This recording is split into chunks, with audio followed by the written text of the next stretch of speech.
Vamos a compartir aquí, ¿por qué? Esto. Bueno, vamos a continuar con nuestra clase de balística.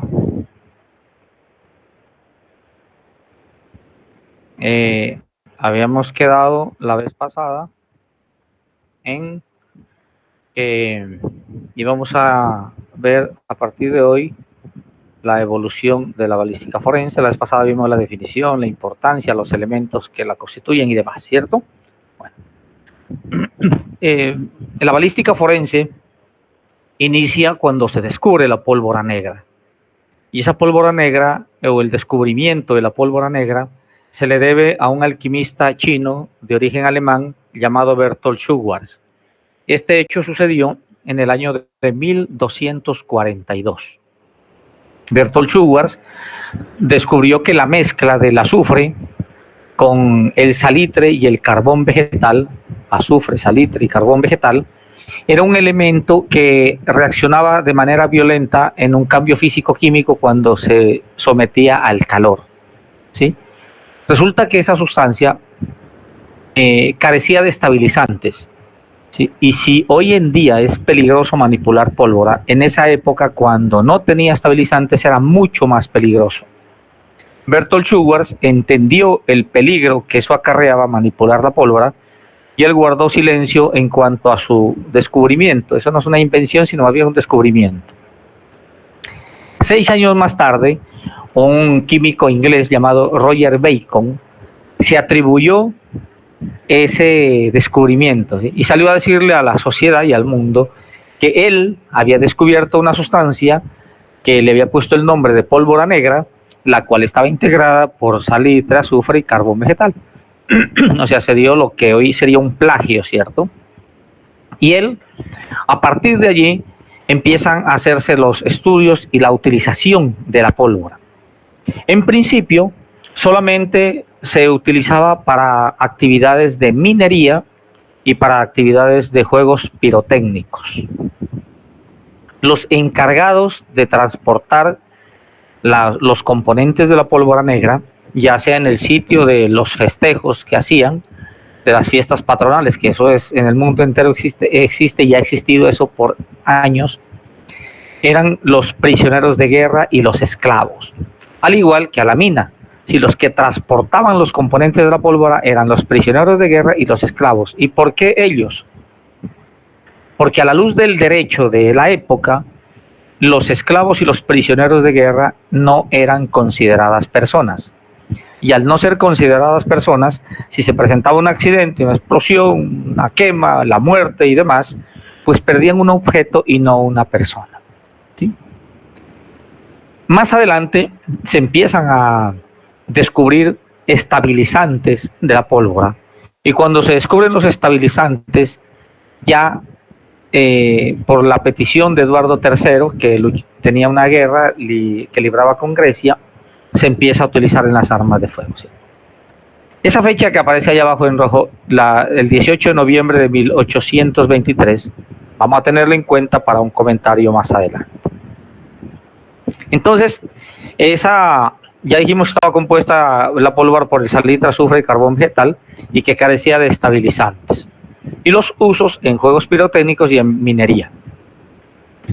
Empieza a utilizarse ya en armas de fuego a partir del año de 1326, cuando se descubrió o se fabricó un arma de fuego, un cañón llamado Crequis of War, y ese cañón es la referencia de la primera arma de fuego que existió sobre la Tierra.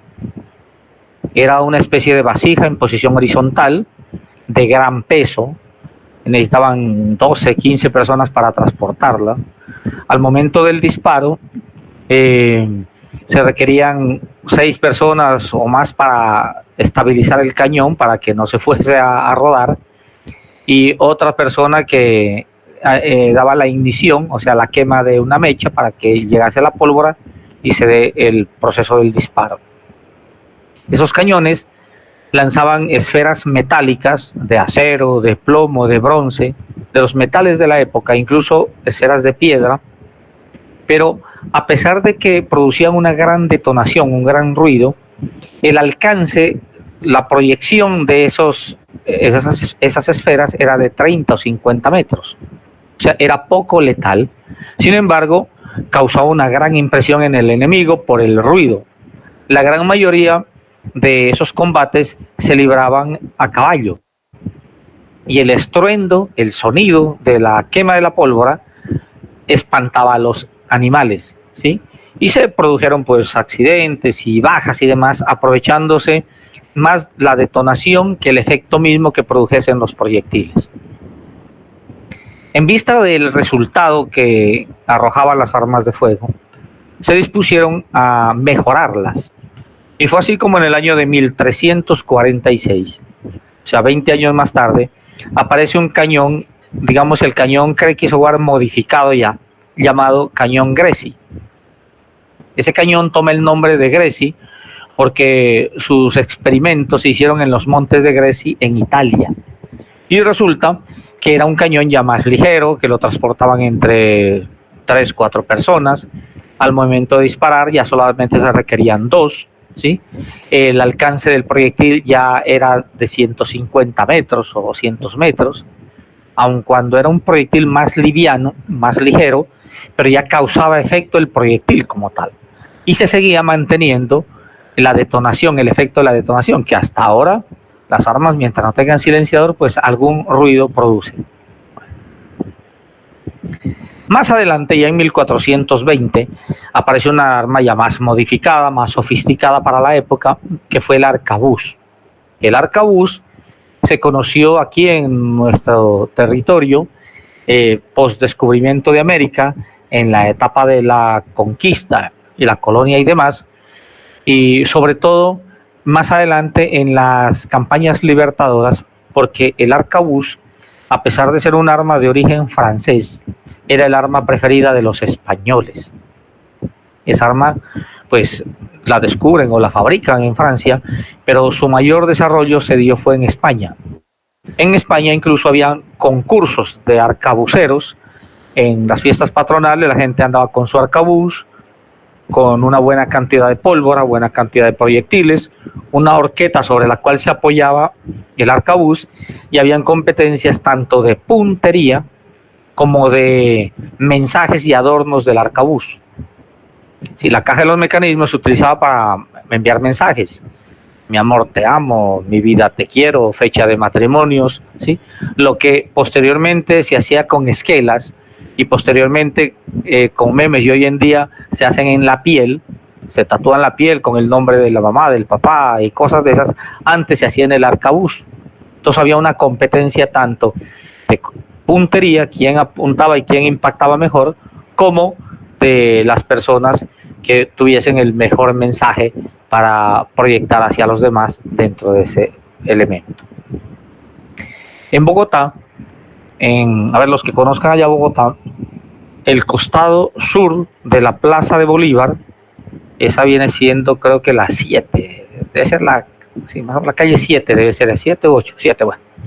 Hacia arriba, hacia el cerro de Monserrate, cuadra y media a mano izquierda subiendo, hay un museo de armas de la Fuerza Aérea y allá hay modelos de arcabuz. Allá hay un espacio, digamos, donde están las armas que utilizaban en la época de la libertad, de la campaña libertadora que lideró Simón Bolívar, por ejemplo. Y las armas que tenía inicio la Fuerza Aérea, la Armada, el Ejército, la Policía, incluso del DAS, hay un pabellón ahí de armas que utilizaron, ¿sí? Y es gratis la entrada para el que quiera ir allá. Lo único que sí cobran en algunos días es entrar a las proyecciones de las películas de las batallas de la campaña libertadora. Allá le presentan la película, le van narrando qué pasó, dónde pasó, quién peleó, quién no hizo, qué arma utilizaron y demás, ¿cierto? Entonces ese es el arcabuz. En los albores del siglo XV, o sea, iniciando el siglo XV, aparece un arma ya más sofisticada llamada mosquete. Ese mosquete es un arma que se alimenta por el cañón, se llama avancarga, y por el cañón le meten la pólvora, le meten los proyectiles, y con una varilla que llaman baqueta lo retacan, ¿sí? Esos mosquetes pues también hay muchas armas ya de uso, incluso en la actualidad en el campo, utilizan esas armas de fisto tipo mosquete.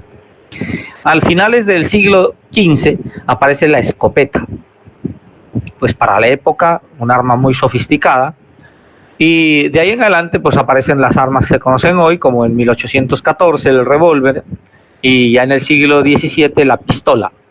El revólver toma el nombre porque tiene un tambor que gira, que revuelve, de ahí su nombre, y la pistola porque la experimentación que se hizo con esa arma se hizo en los montes de Pistoia, en Italia, ¿ya? Les decía que debemos tener en cuenta esta fecha, la del 18 de noviembre de 1823, porque en esa fecha se patentó la primera arma de fuego. O sea, hasta antes del 18 de noviembre de 1823 había libertad tanto para producir como para vender, prestar, alquilar, regalar armas. Si usted podía imitar un arma cualquiera, le daba el nombre que quisiera, y si la suya se parecía a la del vecino no había ningún inconveniente, ¿ya? Pero a partir de esa fecha se patentaron las armas de fuego, empezaron a hacerse los registros, y lo hizo un señor de apellido Collier. Entonces, la primera arma de fuego registrada en el mundo de las armas es un revólver Collier. Y el dueño de la marca, quien fabricó el arma, le dio el apellido suyo al revólver. Y esa tradición se ha mantenido, ¿cierto? Entonces, los revólveres Colt, era un señor llamado Samuel Colt, que se inventó un revólver y le puso ese nombre.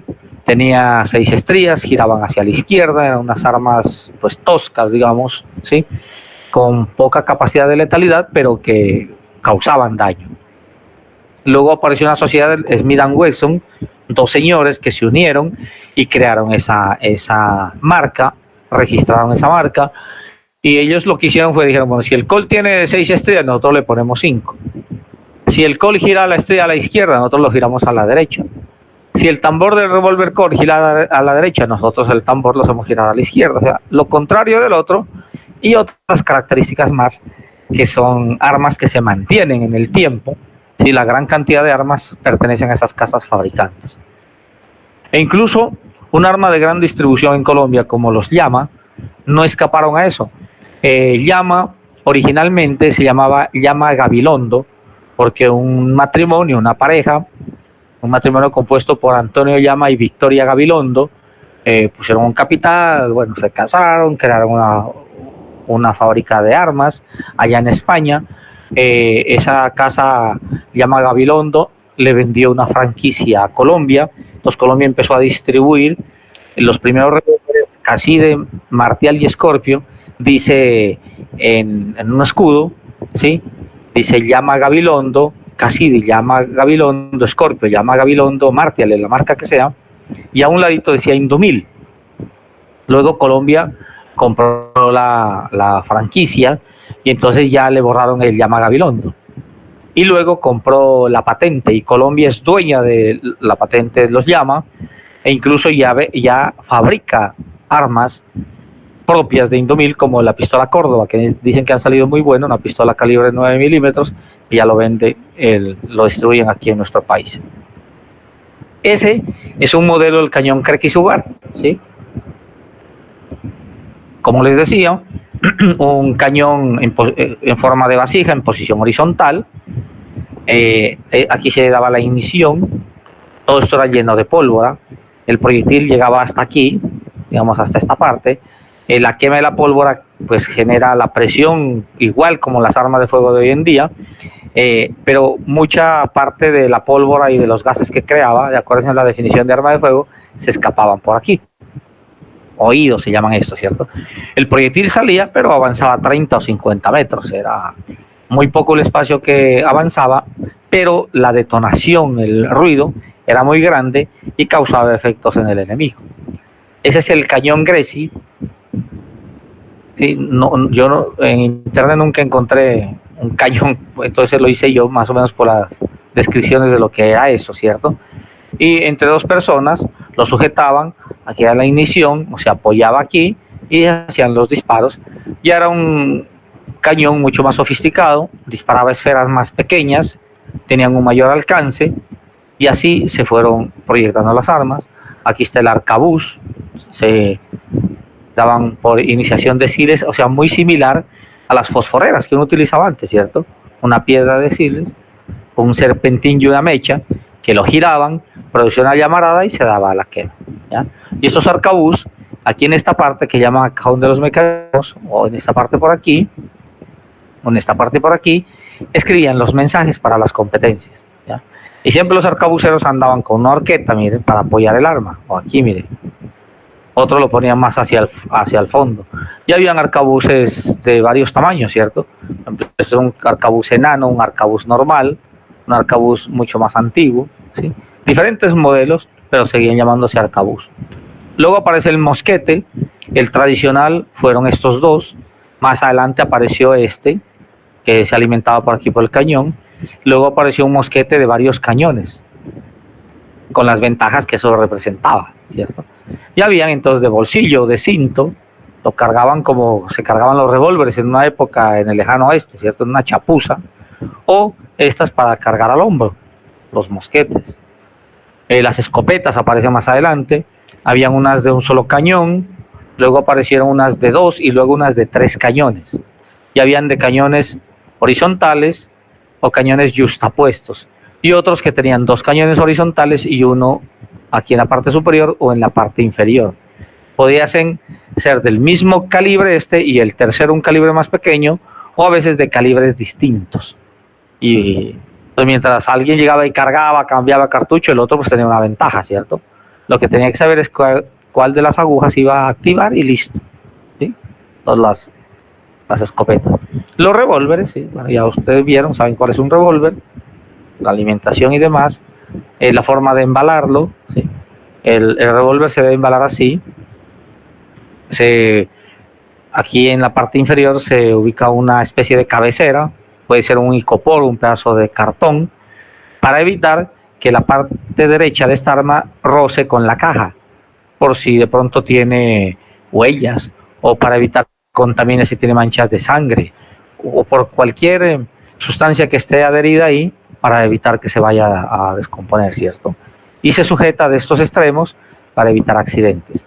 Si el arma estuviese montada, o sea, con el martillo hacia atrás, aquí pueden hacer 2 cosas, ¿cierto? Ponerle aquí un cartón, algo para proteger que al momento de algún movimiento extraño, esto hiera el fulminante y produzca un disparo, o con una cinta o con un hilo, con mucho cuidado, se amarra el disparador hacia adelante. Dependiendo si hay huellas, dependiendo si hay sustancias adheridas, se toma la precaución del caso. Y siempre se advierte arma montada. Si es una pistola, arma cargada. Es un fusil, arma con proyectil en la recámara. Bueno, alguna alarma para que quien vaya a manipularla sepa exactamente cómo debe proceder para evitar accidentes. Las pistolas, igual de muchos tamaños, ¿sí? El dispositivo que yo les decía que hace que el arma sea automática va aquí en esta parte interna, que es el fiador, ¿ya? Y es el que, si uno lo lima, esto se torna automático. Usted llega, cuando hace un disparo, esto produce la percusión, el proyectil sale, la vainilla es extraída hacia atrás, la eyecta por esta ventanilla y lleva otro cartucho a la recámara. Pero si usted la vuelve automática, y para hacer un disparo tiene que volver a oprimir el disparador. Pero si usted se le dañó el fiador o lo desgastó o lo que sea, usted oprime el disparador una sola vez y el carro de la corredera, que se llama así la pistola, empieza a moverse hacia atrás, hacia adelante, ¿ya? Es lo que decía, que es una de las formas de clasificar las armas, pero que la fuerza pública no está capacitada para determinar si el arma cumple o no con ese requisito. Alguien va con una pistola calibre 9 milímetros, su salvoconducto, tiene el permiso especial de porte y el arma a lo mejor sea automática.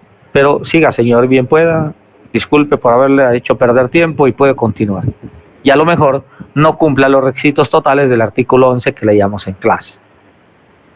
Bueno, diferentes tipos de armas, escopetas, subametralladoras, de una subametralladora UCI, pistola 9 milímetros, revólver, fusil R15, escopetas, diferentes armas. Los cartuchos. A ver, al tiempo que se descubrió la pólvora, les decía que esa pólvora compuesta por salitre, azufre y carbón vegetal era una pólvora carente de estabilizante, ¿cierto? Más adelante aparece una pólvora llamada pólvora piroxilada o pólvora blanca. Y se le llama así pólvora blanca por el hecho de que produce poca oxidación. Esa pólvora ayuda a conservar las armas. Y la gran cantidad de armas industriales hoy en día utilizan pólvora con munición, munición con pólvora de ese tipo, o sea, pólvora piroxilada, porque permite que el arma se conserve de mejor manera, ¿sí? Que no se produzca tanta oxidación, que el arma dure por más años, que el microrrayado al momento de hacer acción no tenga que deformarse. Entonces utilizan ese tipo de pólvoras. Además, las pólvoras se clasifican de otras maneras porque ellas pueden generar mayor velocidad y mayor potencia para las armas, ¿cierto? Una de estas son muestras de pólvora, es la pólvora que le hacen unos huecos aquí, no sé si ya se alcanza a apreciar. Las pólvoras, no importa que sea el color negro, verde, amarillo, si produce mucha oxidación se llama pólvora negra, y si no produce oxidación se llama pólvora blanca, así sea el color que sea, ¿de acuerdo? Bueno, hicieron unas experimentaciones y tomaron una lámina, cualquiera, o un pedazo de pólvora de la forma que usted se imagine, ¿sí? Y se dieron cuenta de que se quemaba solamente de afuera hacia adentro y el quemado era más lento. Al momento del disparo no se alcanzaba a quemar la pólvora en su totalidad. Entonces, ¿qué genera eso? Una presencia muy acentuada del tatuaje, pero el proyectil no sale con la velocidad adecuada. Recuerden la definición de arma de fuego, es aquella que utiliza la expansión de los gases, ¿sí?, creado por la quema de una sustancia química para impulsar un proyectil. Entonces, entre más se queme la pólvora, mayor presión. A mayor presión, mayor velocidad. Entonces, se dieron cuenta que esa pólvora no se quemaba en su totalidad. Entonces, probaron haciéndole unos huecos a la pólvora. En forma de lentejuelas, en forma de cilindros con huecos. Esta pólvora se quema tanto de afuera hacia adentro como de adentro hacia afuera. Y se quema en su totalidad, o casi en su totalidad. Se quema un mayor porcentaje de todas maneras. Al quemarse más, mayor presión, mayor cantidad de gases, mayor velocidad para el proyectil, mayor poder de penetración, mayor alcance, mayor letalidad. Y por eso, a la pólvora que no tiene huecos, digamos así, que no tiene perforaciones, le llaman pólvora regresiva, mientras que a la pólvora que tiene huecos se le llama pólvora progresiva. Y ahora, en las armas, las pólvoras, el tipo de munición y todo lo demás lo experimentan por cantidad, miles de veces antes de que un arma salga al mercado. Antes de que una munición salga al mercado, hacen una cantidad cualquiera de experimentos. Porque deben garantizar que no genere accidentes, deben garantizar la resistencia al trato, ¿sí? ¿Qué tal que usted esté disparando y el disparo 100 se le recaliente el cañón y se le doble? ¿Ya? Tienen que garantizar que dispare más y que el arma no le pase nada. Sobre todo las armas de uso exclusivo de la fuerza pública, las armas de guerra que normalmente se le llaman, deben tener esas garantías. Entonces, al tiempo que evolucionaba la pólvora, como al principio las armas, o sea, los cartuchos, la unidad de carga, esto que vemos aquí, que vemos en clase también, eso no existía. Y no existía porque la parte posterior del cañón del arma hacía las veces de vainilla. Acuérdense que el artículo 46, ¿cierto? La munición es aquel elemento que sirve para las armas de fuego, que está constituido, dijimos, por vainilla, pólvora, fulminante y proyectil. Y dijimos que los de carga múltiple tenían un dispositivo adicional llamado pistón de potencia. Bueno, anteriormente, la parte posterior del cañón hacía las veces de vainilla, ¿ya? Por ejemplo, en estas armas. Aquí tenía un sello, por aquí le alimentaban la pólvora, luego un trapo, o un fique o un papel, luego los proyectiles, luego otro papel, lo retacaban, le instalaban aquí un fósforo o una mecha, lo que sea, para producirse el disparo. Los primeros cartuchos que aparecen fueron los cartuchos llamados de papel, estos. Pero de papel solamente tenían el nombre. ¿Y por qué solo el nombre? Porque eran hechos a base de intestino de cerdo. digamos, ya es muy sofisticado. Los primeros tenían era una esfera aquí y lo amarraban como un envuelto ahí mal trabajado, ¿sí? Entonces, descubrieron que el intestino de cerdo se quema muy rápidamente y que es un elemento muy carburante y que generaba buena presión para el disparo. Si usted toma un pedazo de intestino en su casa, lo infla, lo amarra, deja en el sol todo el día y a la tarde usted le acerca un mechero, un fósforo, un cigarrillo encendido, se dará cuenta que se recoge inmediatamente, se quema fácilmente. Entonces ellos vieron esas bondades del intestino y empezaron a hacer cartuchos inicialmente de intestino. Luego apareció un cartucho de papel, sí, ya formalmente, que era de cartón. El primero llamaba de papel, pero era de intestino. Aparece más adelante el de cartón y era un papel con un recubrimiento de parafina, cera, para evitar que la humedad dañe el cartucho. Luego apareció el cartucho de acero.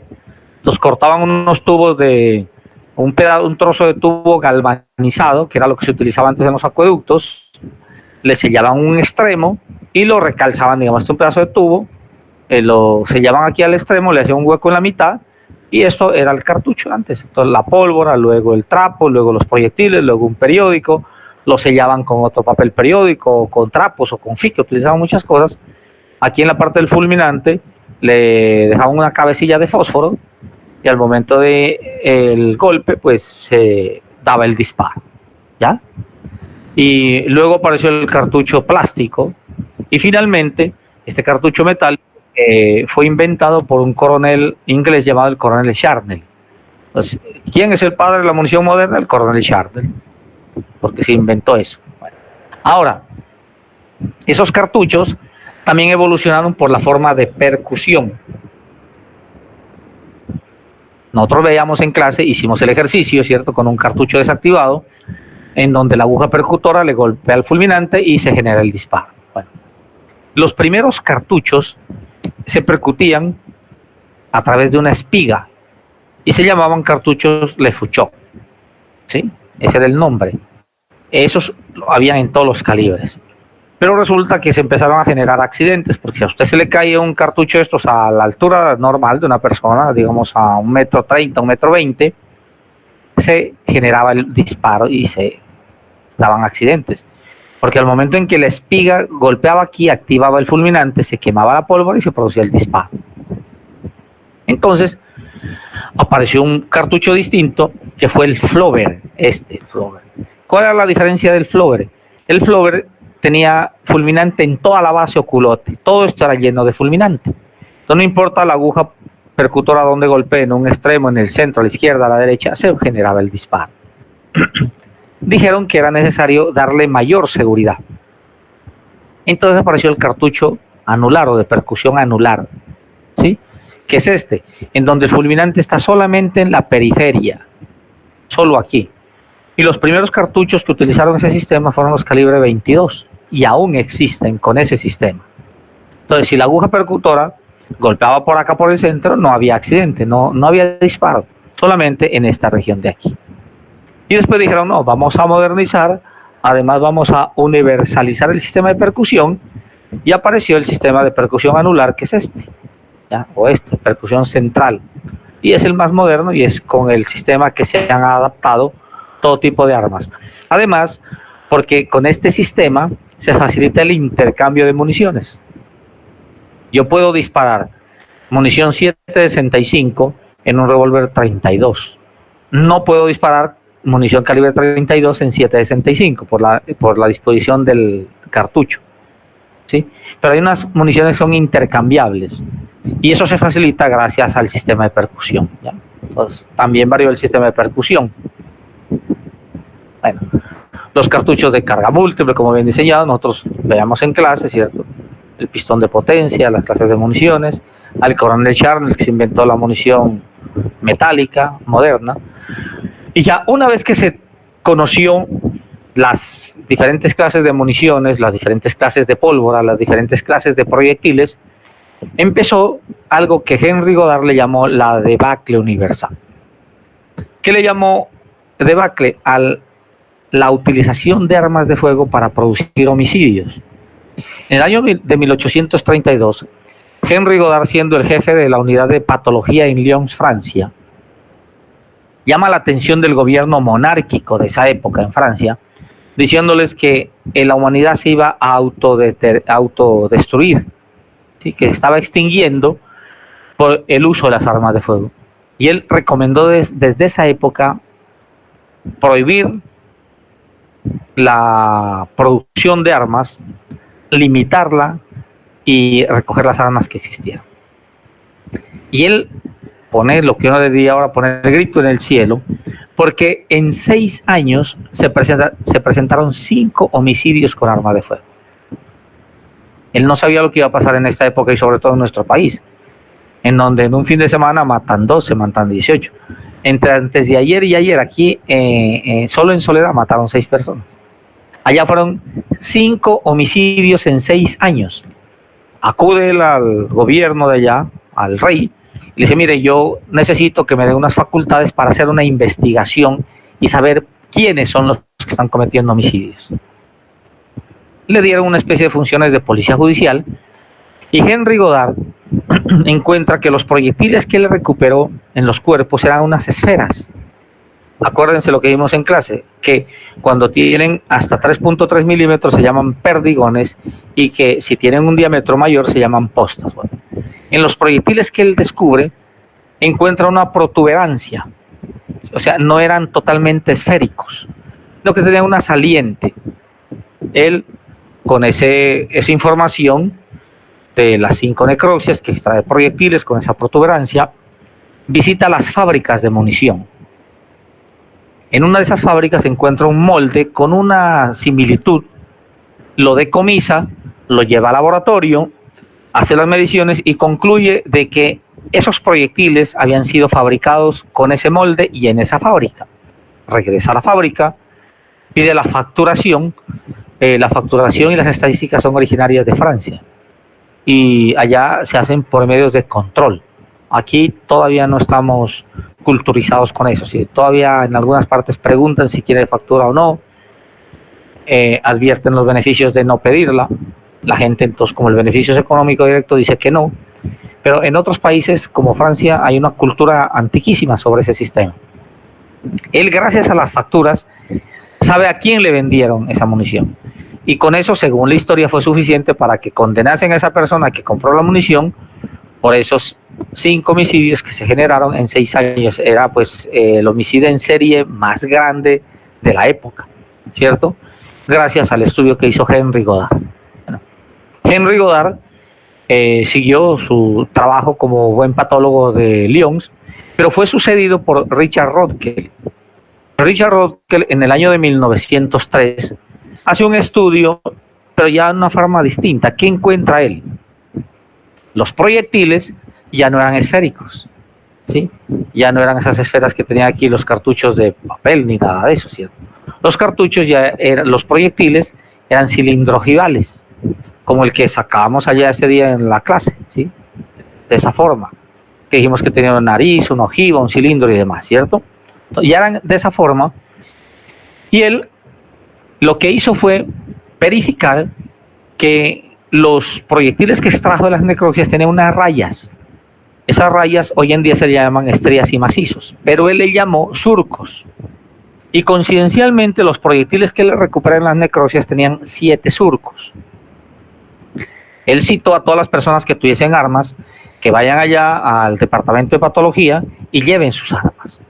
Entonces él verificaba si el arma tenía más de 6 surcos o menos de 6, más de 7 o menos de 7, entonces las devolvía inmediatamente, porque si el proyectil tenía 7 y el arma tenía 8, pues no fue disparada con esa arma.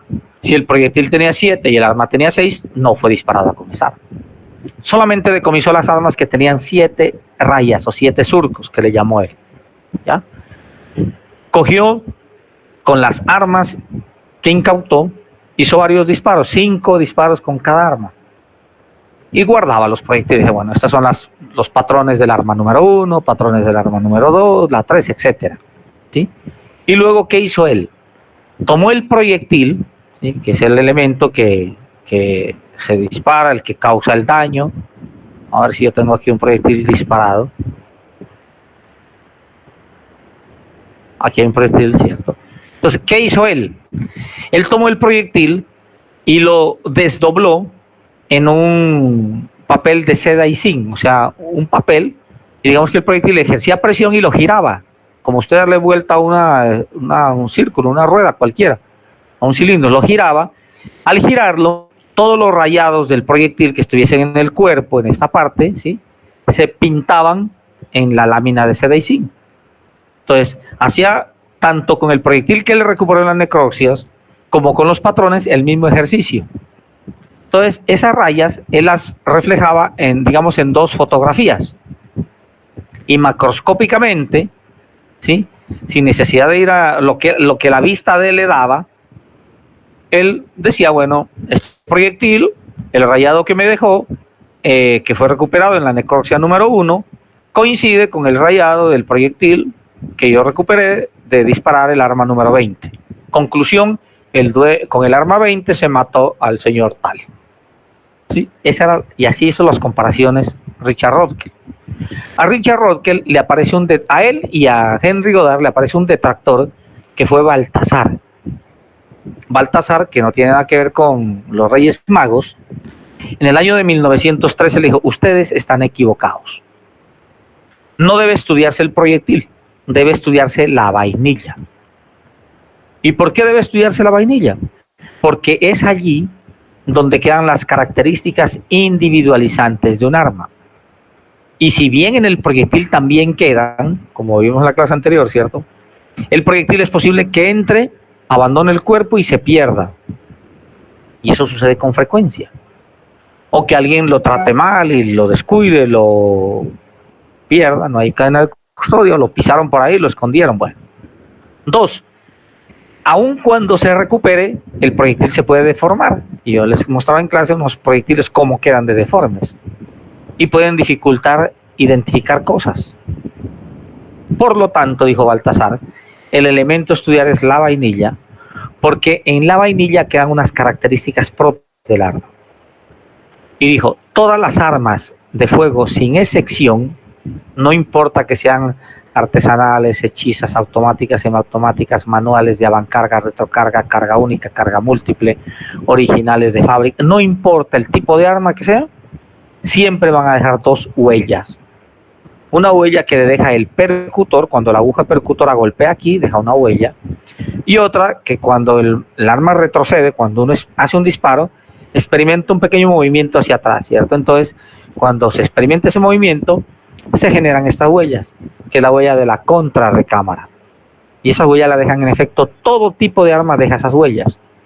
Y Baltasar además apuntó, dijo, pero si el arma es de funcionamiento semiautomático, como una pistola, o automática, como un fusil, una subametralladora, además de la huella del percutor, sí, que sería en este caso, además de la huella de la contrarrecámara, que sería ¿cierto?, me deja una huella del eyector y otra huella del extractor. ¿Ya? Pues cuando la vainilla se jala desde la recámara hacia la ventanilla, hay como una especie de uña que se llama extractor. Pues el extractor la jala y le deja una huella. Y cuando ya coincide la posición de la vainilla con la ventanilla de expulsión, otro dispositivo del arma la golpea, la eyecta, la huella del eyector. Aquí mire, esta es una parte interna de una pistola, ¿sí? Esta es la uña que extrae la vainilla y deja una huella, ese es el extractor. Y este es el dispositivo que le da un golpe a la vainilla y la expulsa desde el arma, ese es el eyector. Entonces queda la huella del percutor, de la contrarrecámara, del extractor y del eyector. Esos 4 puntos característicos que Baltasar mencionó en el año de 1913, a la fecha, más de 100 años después, 110 años, sigue siendo el punto de referencia de la microscopía en balística. Y se han inventado programas, el IBIS, el TAIS, unos sistemas, unos programas que pueden acumular información para poder determinar un arma que utilizaron por allá en Cali para matar a alguien, luego lo utilizaron aquí en Barranquilla, y si tienen la información al día pueden establecer que fue con esa arma que se produjo el disparo, de tal manera que si capturan a alguien aquí, dicen, con esta arma también se mató a alguien en Cali, lo procesan por doble homicidio, lo que pueda pasar, ¿sí? Aquí han decomisado armas, un arma, me acuerdo, una pistola que decomisaron en Cúcuta, que al momento de hacer la comparación, encontraron con el IBIS que había sido utilizada para cometer 30 homicidios, y eran de los paracos de la época, les decomisaron eso.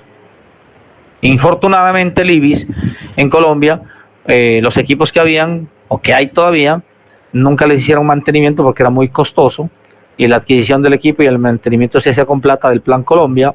Todo eso ya no está funcionando, pero generaba gran información y grandes resultados. Además, tenía una pequeña falla, y es que no había interconexión entre las entidades. Los de Medicina Legal tenía equipos en Bogotá y en Cali. Los de Medellín los llevaron, pero como cuando los iban a instalar no había dónde, se los cedieron al CTI. El CTI tenía entonces en Medellín y en Bogotá. La policía tenía en Bogotá y creo que nada más en Bogotá. Pero los equipos de la policía con los del CTI, con Medicina Legal, no estaban intercomunicados. Entonces perdía mucha información. Y hoy en día se han ideado otro sistema que lo está reemplazando al IBIS, están en pruebas y la policía tiene eso. O algún curioso de la policía se inventó eso y dicen que está dando buen resultado, pero está en pruebas todavía. ¿Sí? Aquí en Colombia, bueno, como casi la mayoría de cosas las hacen negocio, solamente guardaban microhuellas del percutor y del microrrayado del arma, nada más. Y por cada estría se tomaba entre 18 y 20 microfotografías. O sea, en un proyectil de 5 estrías y 5 macizos, son 10 campos por 20, 200 fotos o 180 fotos. Microfotografías. Entonces, si un proyectil se destruía demasiado, pero con tal que tenga una zona apta para estudio, decía con qué arma había sido disparado, después de que tenga la información. Y todo eso se perdió, pues porque no hay recursos, eso es costoso, ¿sí? Y con la plata del Plan Colombia, los rusos tenían un sistema distinto al IBIS, que era el TAIS, que ellos tenían incluso y tienen el programa, ¿cierto?, que identifica tanto por el percutor como por el microrrayado, con la contrarrecámara, con el eyector y el extractor. Pero lógicamente había un compromiso y tenían que comprar los equipos de Estados Unidos. Ellos vendían por separado. Bueno, si está el software para el proyectil, pero quieren estudiar vainillas, otro software para la vainilla. No, pero queremos la vainilla completa, entonces un software para el percutor, otro para la contrarrecámara, otro para el eyector y otro para el extractor.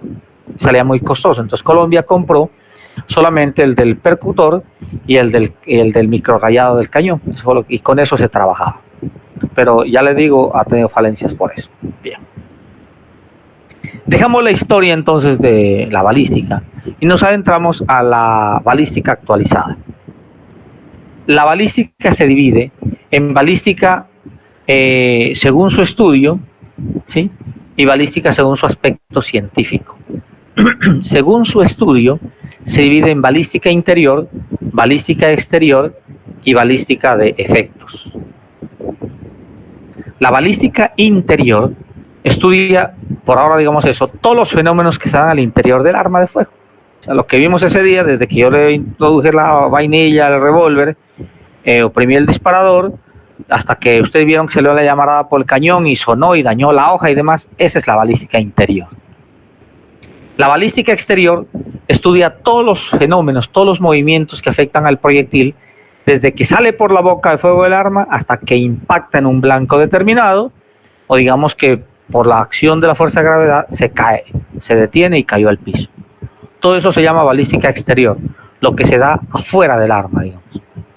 Mientras que la balística de efectos estudia todos los destrozos, todos los daños que el proyectil produce en el cuerpo de alguien y los destrozos que el proyectil sufre también, ya sea en el cuerpo de una persona, de un animal, dentro de un vehículo, de una casa, una ventana, un mueble, lo que sea. Entonces, la balística de efectos estudia, digamos, los daños que el proyectil produce y los daños que el proyectil sufre también. ¿Sí? Entonces, esos son los aspectos que estudia la balística forense, ¿cierto? La balística según su estudio. Pero según su aspecto científico, se divide en dos ramas. La una, la parte teórica, y la otra, la parte práctica. Y esta última, la parte práctica, se divide en el identificador y el reconstructor. Entonces, la parte teórica, los videos, las fotografías, los escritos, los ensayos, los libros, las enciclopedias, todo lo que sea la parte informativa de la balística, que puede ser teórico con relación a casos específicos, ¿cierto?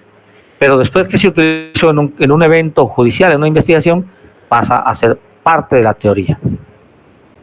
Mientras que la parte práctica encierra todo tipo de experimentación que se hace tanto para que avance la ciencia como para que se pueda aplicar en un caso en particular, ¿ya? Y mire que la parte práctica es súper necesaria y súper importante en un proceso.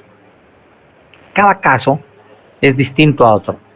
Las circunstancias en que se genera un homicidio, una lesión personal, un daño, un atentado, en que se utilizó un arma de fuego es diferente a otro. Por algo varía.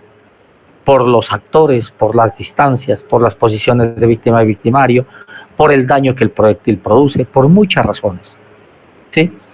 Y para poder llegar a aproximar la verdad científica, la verdad procesal con la verdad real, se necesita hacer unos experimentos. Y entonces, dentro de esa experimentación llamada parte práctica, tenemos el identificador y el reconstructor. El identificador, ¿sí?, es el mismo elemento incriminado. Acuérdense que hablábamos en una clase que los elementos de estudio habían incriminados o dubitados, que eran sobre los cuales se desconoce su origen, y de otra parte habían unas evidencias llamadas patrones o indubitados, que son aquellas sobre las cuales nosotros conocemos su origen. Entonces, acá el identificador, el que me va a revelar la verdad, es el elemento incriminado. Mientras que el reconstructor de esa verdad es el elemento patrón.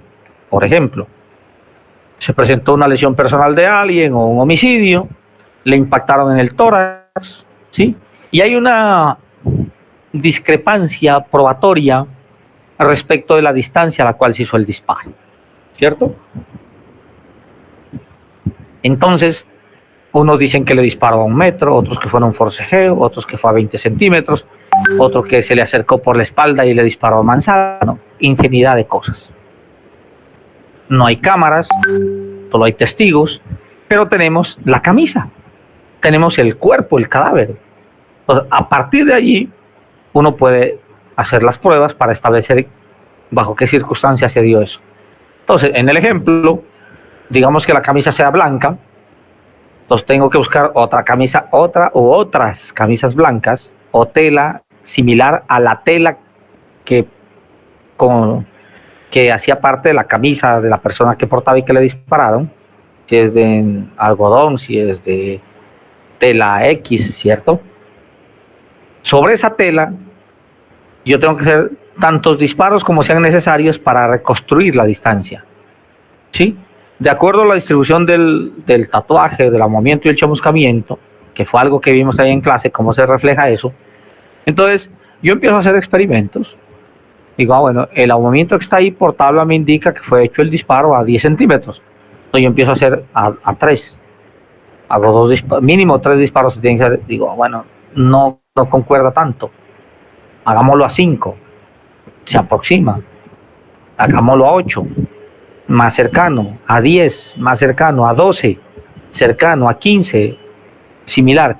Entonces uno llega, ese disparo fue hecho entre 8 y 12 centímetros, por ejemplo, que sea la conclusión. Y yo estoy reconstruyendo el hecho. Cuando yo extraigo un proyectil del cuerpo, ya sea en una necropsia o en una cirugía, y con el arma recupero un proyectil en el recuperador de algodón hidrófilo o de balística, de plastilina balística o de aceite o de agua, lo que sea. El incriminado, el que recuperé del cuerpo. El otro es el patrón. Entonces, el primero es el identificador, me va a decir con qué arma fue disparado. El otro es el reconstructor que yo estoy haciendo. Lo llevo al microscopio, hago el estudio de comparación y digo, sí señor, ese proyectil fue disparado con esa arma. O no fue disparado con esa arma. O hay 20 armas incriminadas, digo, fue con la número tal. Yo no voy a decir que fue Juan, Manuel, José, Pedro el que mató, no, yo no puedo decir eso. Simplemente voy a decir, como experto en balística, el arma utilizada para disparar el proyectil que le causó la muerte a fulano de tal fue disparada con el arma tal, un arma llama, calibre tal, de tantos estrías derechas, con el número de identificación XXX, y luego pues llegarán a la conclusión de quién era esa arma o quién la utilizaba el día de los hechos y poderle imputar y poderle formular acusación pues por el homicidio, ¿ya? O la lesión, o lo que sea, el daño. Para cada vez que se haga un estudio en balística, siempre se tiene que aplicar esta balística según su aspecto científico. En algunos casos es más complejo que en otros, pero la reconstrucción de los hechos en sí son los que le permiten a uno sustentar un dictamen y decirle a un juez, decirle a un fiscal, decir qué fue lo que aproximadamente pasó. Ahora, esto es apenas una de las tantas pruebas que pueden practicar. Tendrán que corroborarlo con otras cosas, ¿cierto? Y tendrán que darle crédito a otras cosas. Por ejemplo, si yo determiné que el disparo fue hecho entre 8 y 12 centímetros, todos los que digan que llegó y le disparó a 2 metros, ya esos testigos están mintiendo. O por lo menos fueron imprecisos en su apreciación. Es que uno a veces cree haber visto algo y ahí dice, yo vi tal cosa, pero la percepción suya fue distinta. Hay hechos en donde 3 personas están viendo algo y cada uno da un testimonio distinto. Yo vi tal cosa, yo escuché tal cosa, yo dije tal cosa. Acá se presenta igual, ¿ya? Entonces, para eso sirve la balística según su aspecto científico. Bueno, como esa balística según su aspecto científico es muy amplia, nosotros no podemos dedicarle tiempo a eso. Solamente esa parte como introducción. Y vamos a dedicarle un tiempo a la balística según su estudio. Entonces, la balística interior, ya dijimos, comprende el estudio de todos los fenómenos que se presentan al interior del arma de fuego, desde el momento en que la aguja percutora golpea el fulminante, ¿sí?, hasta el momento en que el proyectil abandona la boca de fuego del arma. Todo eso, la balística interior, se le conoce como el proceso del disparo y se tarda entre 2 y 3 diezmilésimas de segundo. Ese es el tiempo, es un tiempo imperceptible. Yo les decía ese día, ¿cierto? Allá, cuando usted escucha la detonación, el proyectil ya hizo todos los daños que tenía que hacer, ¿sí? El proyectil se desplaza a una velocidad muy alta. Varía según el calibre, ¿cierto? Pero cuando uno dice dispararon y el proyectil mató, lesionó, bueno, hizo lo que tenía que hacer.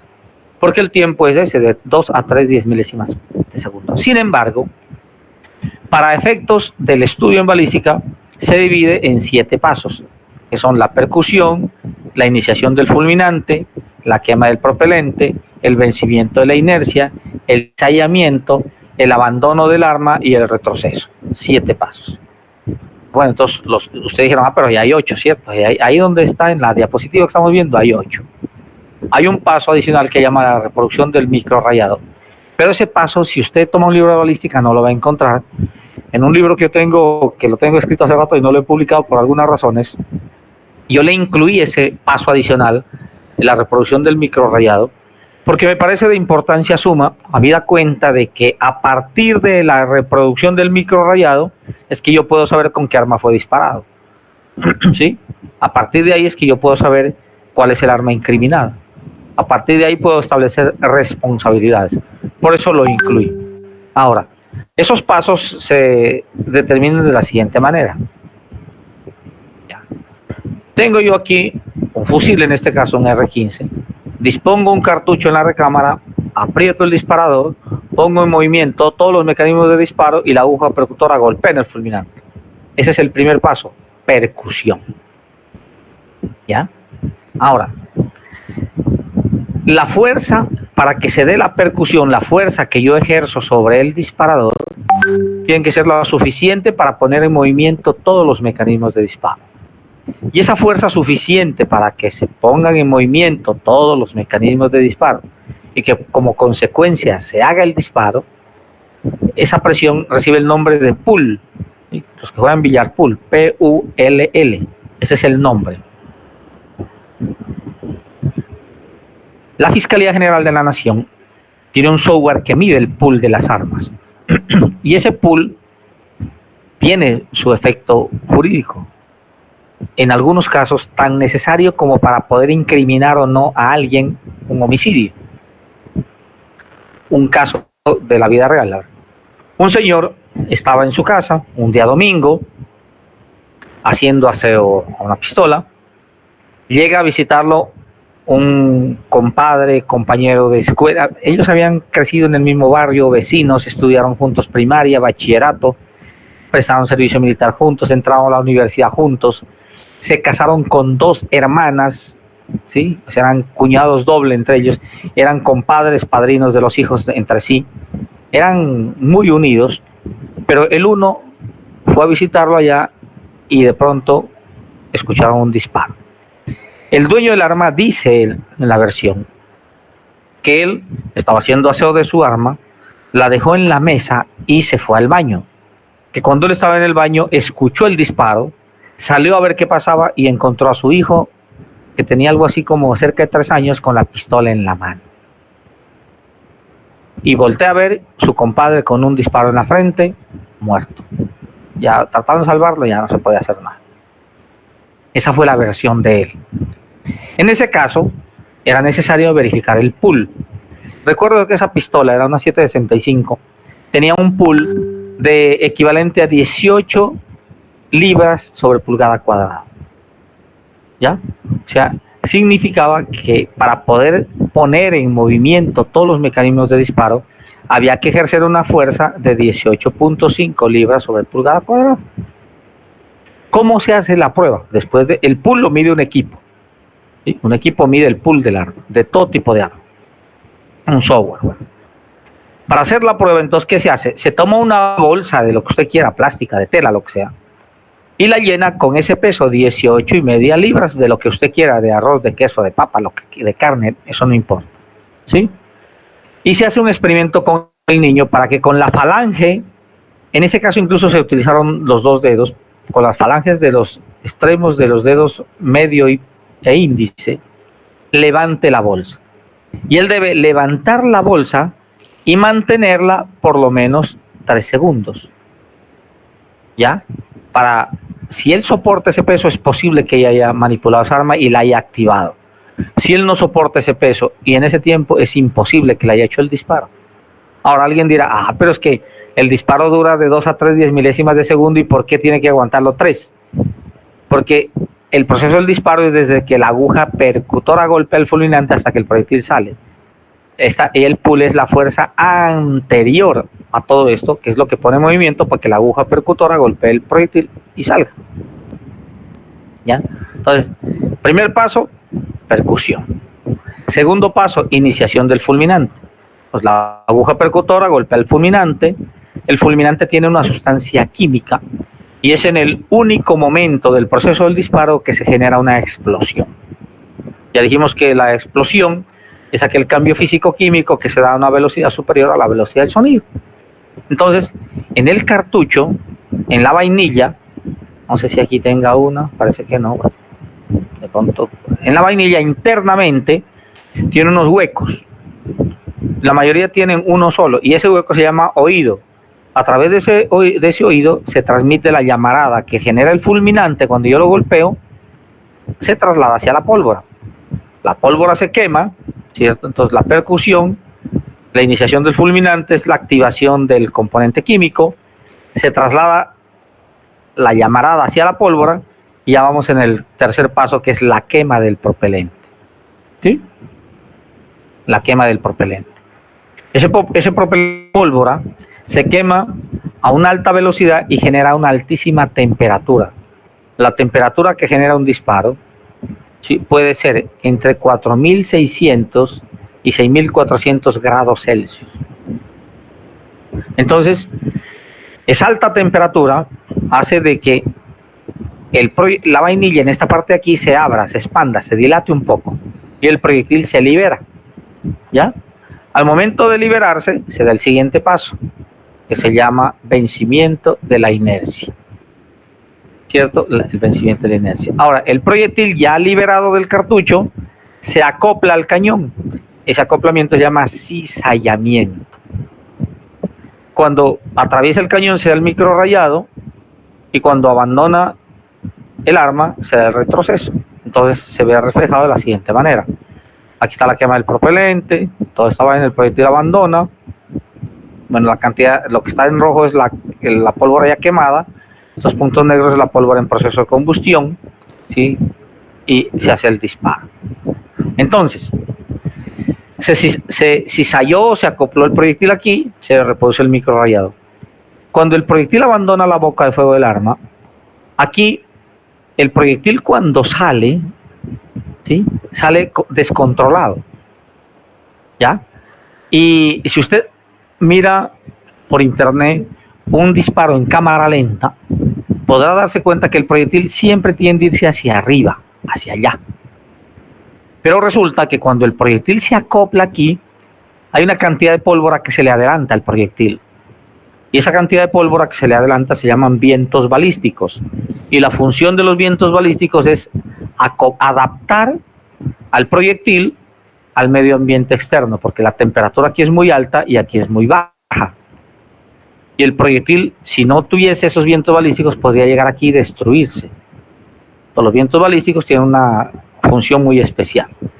A ver, un ejemplo. Ustedes han visto toreo, me imagino, bueno. Cuando el toro lo sueltan al ruedo, ¿sí? El toro sale hacia el frente, ¿ya? Pero el equipo colaborador del torero, que se llama la cuadrilla, le mueven las capas de un lado y de otro. Y el toro se va hacia un lado y otro dependiendo de donde él vea los movimientos. Digamos entonces que el toro es el proyectil que salió disparado de frente, ¿cierto? Que en este caso sale hacia afuera, y que las capas de los toreros auxiliares son los vientos balísticos, son los que lo direccionan hacia dónde va a ir, ¿ya? En la parte posterior va el resto de pólvora en proceso de combustión impulsándolo. ¿Sí? Al tiempo que el proyectil sale aquí, hay un cambio físico-químico muy alto, le decía, y el arma tiende a irse hacia atrás, hay un retroceso de la presión de los gases. Y quien dispara experimenta un leve movimiento hacia arriba, ¿ya? Lo que le decía en clase.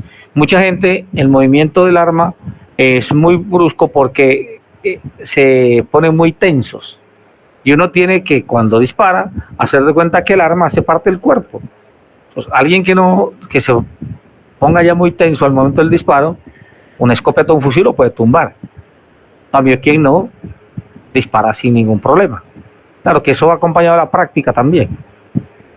Ya, pero yo he visto gente lesionada con fusil, con el pómulo reventado, partido, porque el retroceso, le dicen usted debe apoyar el pómulo porque esto tiene una forma anatómica para que usted haga el disparo. No, la gente al momento del disparo retira el pómulo y el fusil le pega y le revienta, lo parte o le hincha, le hace una equimosis, un edema, bueno, cualquier cosa le puede hacer ahí, ¿ya? Pero igual el arma se puede disparar y no hay ningún inconveniente, no importa cuál sea el calibre. Y están entonces los 8 pasos de la balística interna, ¿cierto? La percusión, la iniciación del fulminante, la quema del propelente, el vencimiento de la inercia, el cizallamiento, la reproducción del microrrayado, el abandono a la boca de fuego y el retroceso. ¿Ya? Son los pasos del proceso del disparo que, repito, se dan en un tiempo que oscila entre 2 y 3 10 milésimas de segundo. Bueno, aquí ven el disparo, el fogonazo que veíamos allá en la clase. Estos son los metales gasificados del disparo. Se depositan en esta zona de aquí y son los elementos que uno extrae con el ácido nítrico al 5%, con el kit que mostrábamos en clase, para efectos de la prueba de absorción y emisión atómica.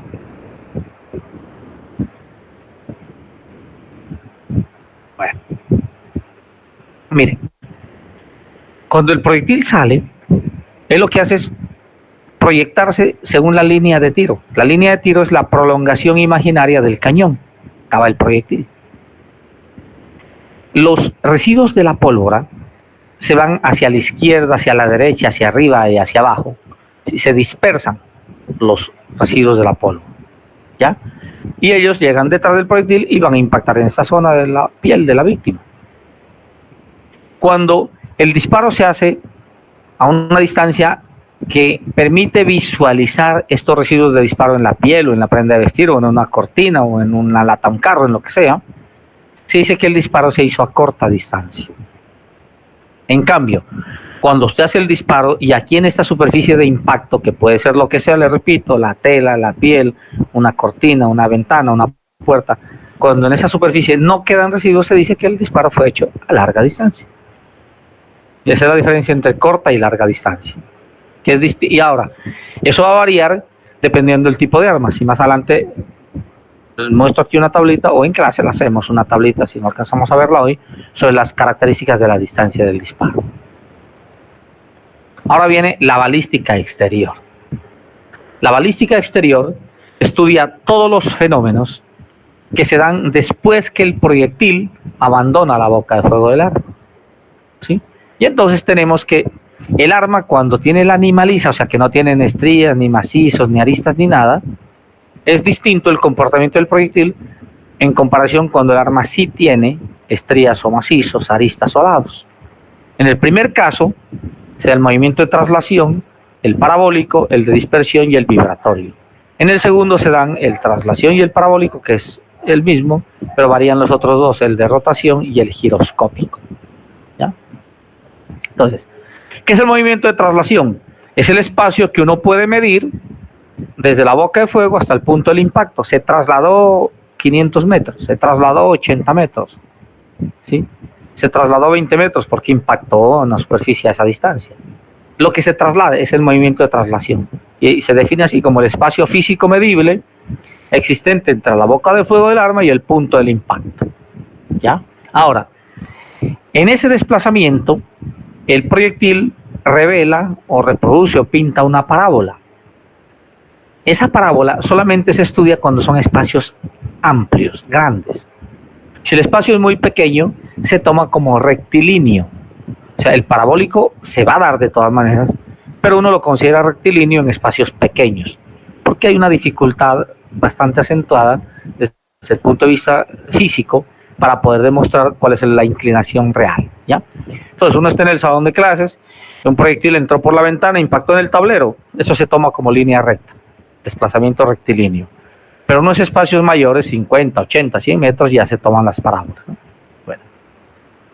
Y ese parabólico lo vamos a dejar de último. Ahora, los otros movimientos, con una gráfica para entenderlo.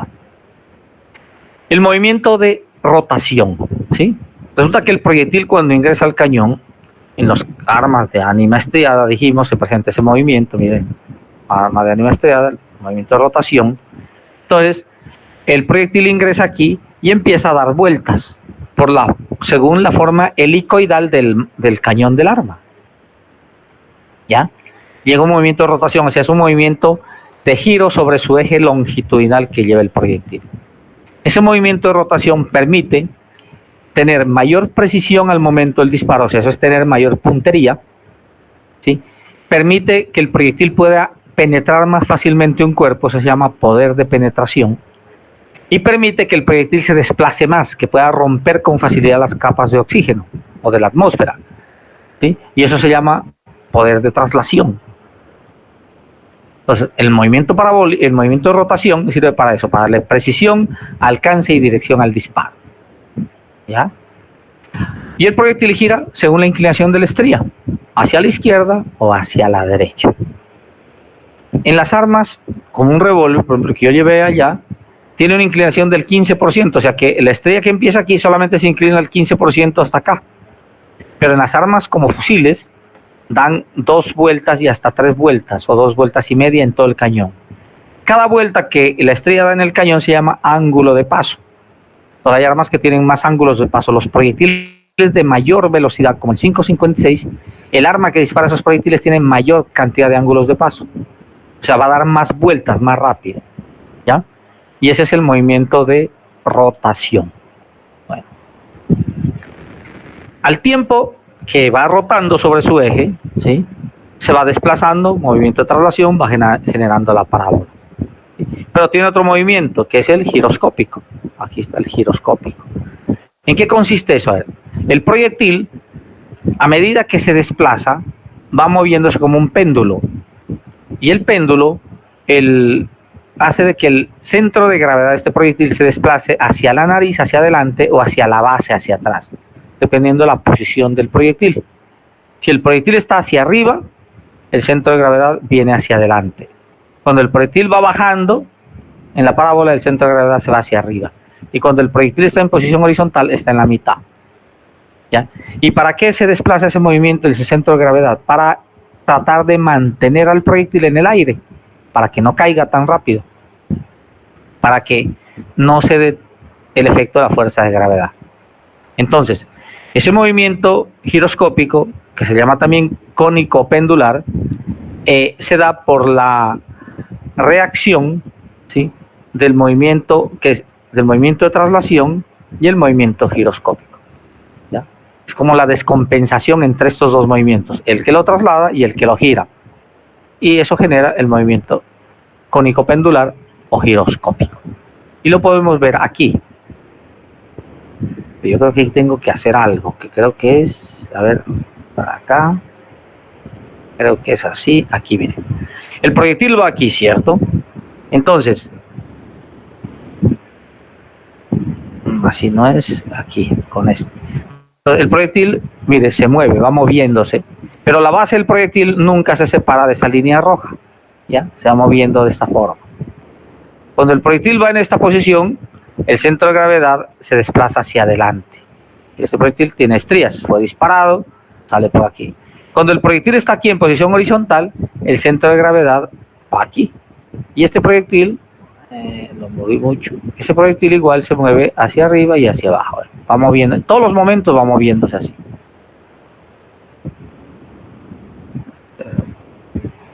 Bueno, ahí creo que estaba, ¿sí? Y cuando está aquí, igual, el proyectil se mueve en esta forma. Entonces, cuando está en esta posición, el centro de gravedad se va hacia la base. Y eso hace de que el movimiento del proyectil sea ese giroscópico. ¿Ya? Bueno. Un proyectil experimenta o desarrolla la parábola más amplia cuando el disparo se hace a 45 grados. Entonces, aquí está el cañón, aquí hay 45 grados, es la parábola más amplia. Si yo hago una reducción de este ángulo y el disparo ya no lo hago a 45, sino a 40, la parábola es más corta y el proyectil cae aquí. Y si amplío el ángulo y lo hago a 70 grados, también el proyectil se eleva más, pero cae más cerca. El mayor alcance de un disparo se da cuando yo hago el disparo con un ángulo de 45 grados. Ahora, los movimientos de los proyectiles disparados con armas de animaliza. Entonces, dijimos que el traslación es el mismo, el parabólico lo vamos a ver más adelante, y se dan dos movimientos, son el de dispersión y el vibratorio. Yo hago un disparo con una escopeta, los proyectiles tienen un diámetro menor que el cañón, entonces los proyectiles van chocando contra las paredes, ¿ya? Y cuando salen aquí, experimentan unas ondas, ¿ya? Esas ondas serán más amplias cuanto más liviano sea el proyectil, serán más cortas cuanto más pesado sea el proyectil. Y eso se llama movimiento vibratorio, ¿sí? Pero además experimenta un movimiento distinto que es el de dispersión, miren, el de dispersión. ¿En qué consiste eso? Yo hago el disparo, ¿sí? Dijimos que hay una línea de tiro que es la prolongación imaginaria del cañón, pero los proyectiles, como ya se liberaron del pistón de potencia, se van unos para arriba, otros para abajo, otros a la izquierda y otros a la derecha. Se dispersan hacia los lados. Entonces, el movimiento de dispersión consiste en el desplazamiento del proyectil hacia cualquiera de los extremos, arriba, abajo, izquierda, derecha, respecto de la línea de tiro. Así se define el movimiento de dispersión. Si yo hago un disparo aquí, a 5 metros, se me dispersan desde el vértice hasta el mentón. O sea, todos los proyectiles van a quedar aquí en la cara. Si yo hago el disparo a 10 metros, ya el campo de dispersión me aumenta, va hasta el cuello. Si lo hago el disparo a 15 metros, la dispersión es mayor, mire, va hasta el tórax. Y si lo hago a 25 metros, ya llega hasta el ombligo o la región púbica. Entre mayor distancia, mayor dispersión. El punto de impacto se llama así plantilla de dispersión.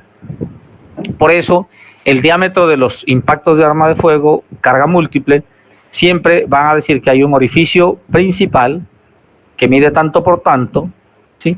Y va a decir que hay unos orificios de los satélites o plantilla de dispersión que mide tanto por tanto. Y esa dispersión le permite a uno calcular a qué distancia se hizo el disparo.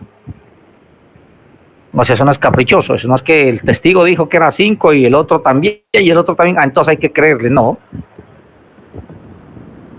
Se hacen los experimentos del caso con el arma, con el mismo tipo de munición, el mismo tamaño del proyectil, y uno al fin define, ¿cierto? Establece. Dice, ese disparo fue hecho a tal distancia aproximada, o entre tanto y tanto. Y para eso está en toda la balística científica, ¿cierto? Ahora veamos el movimiento parabólico. La parábola, le decía, puede ser muy cerrada o muy abierta. Y el movimiento parabólico permite que yo sepa qué energía cinética y qué punto de daño lleva un proyectil aquí o aquí o aquí o donde sea. Físicamente se puede calcular.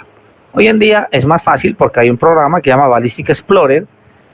El programa le pide una información, usted le alimenta la información y él le genera las posibilidades de parábolas. Antes no, antes tocaba una calculadora, un lápiz, un borrador, borre, escriba, y uno sudaba y hasta que lograba establecer con la información que trae el expediente. ¿Qué información normalmente uno utiliza para eso?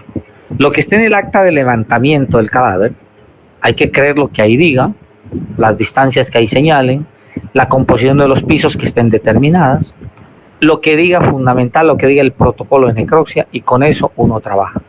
Y teniendo el arma y la munición para hacer los experimentos. Un caso real.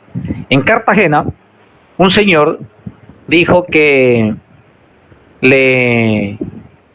capturaron a un señor, ¿cierto? Por un homicidio. Entonces, cuando lo capturan, él dice, mire, yo no sé por qué sucedió eso, porque yo hice un disparo al aire. Y no un accidente, yo no tengo ni idea por qué murió ese señor, porque yo sí hice un disparo, pero al aire, dice él. El proceso sigue, le hacen la necropsia al señor, y el patólogo dijo más o menos lo siguiente, dijo, hay un orificio de entrada en balística o en patología mejor, cuando una persona muere por disparos de arma de fuego, trae un anexo de lesiones.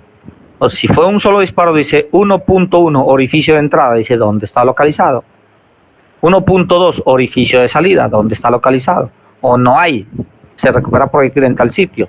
1.3 los órganos que afectó el proyectil. 1.4 las trayectorias del proyectil. Si hay 2 disparos, 2.1, 2.2, 2.3, 2.4. Si hay 20, 20.1, 20.2. Por cada disparo se establecen esas 4 características. Dónde está el orificio de entrada, dónde está el de salida si lo hay, o dónde se recupera el proyectil, cuál fue los órganos que afectó el proyectil dentro del cuerpo de la víctima y cuál fue la trayectoria en el cuerpo. Es lo que determina el patólogo. En ese momento, el patólogo dijo, orificio de entrada localizado a 28 centímetros del vértex. Ustedes saben cuál es el vértex y calculen 28 centímetros hacia abajo, ¿cierto? En cada salón hubo un modelo que colaboró con eso.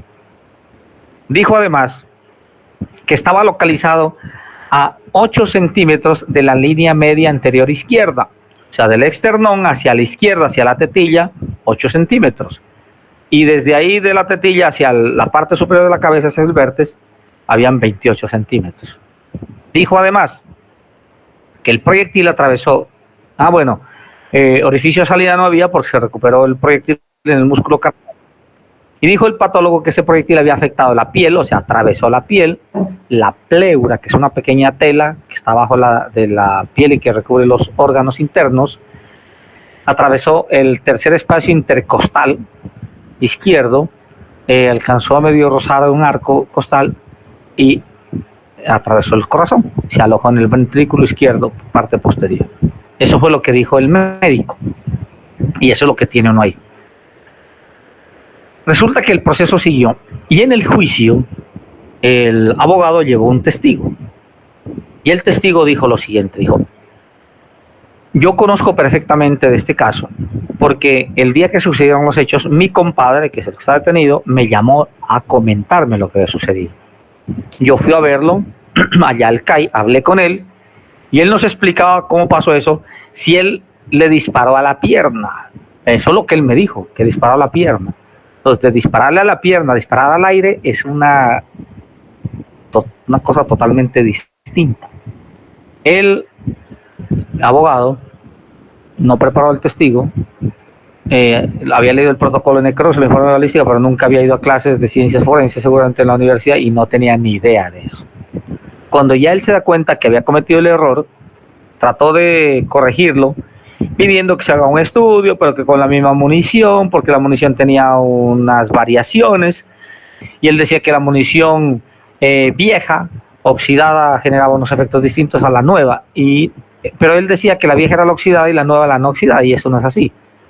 Yo puedo tener una caja de munición guardada hace 2 años, y la voy a utilizar hoy y me funciona bien.